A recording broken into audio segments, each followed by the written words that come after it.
Hey everyone, welcome back. If you're diving into the world of cryptocurrency, you know that security is key, especially with assets like XRP. In this video, we're going to walk through the simple steps to transfer your XRP from Coinbase to a cold wallet in 2025.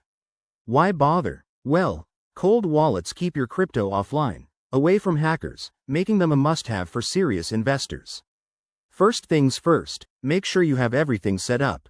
You'll need a Coinbase account with some XRP in it and a cold wallet device, like a Ledger or Trezor, already configured.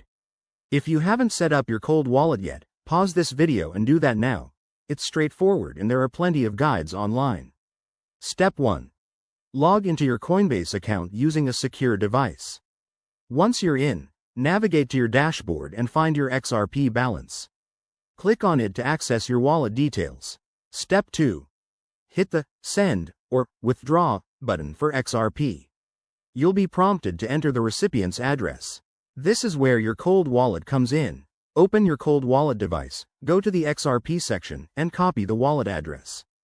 Double-check this address because one wrong character could send your XRP into the void forever. Step 3. Paste the address into Coinbase, then enter the amount of XRP you want to transfer.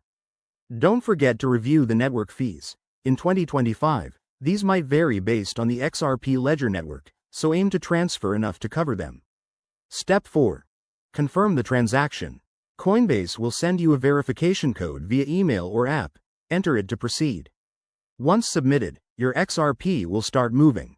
This usually takes a few minutes, but give it up to an hour during peak times. Finally, once it's done, check your cold wallet to confirm the XRP has arrived. Congrats!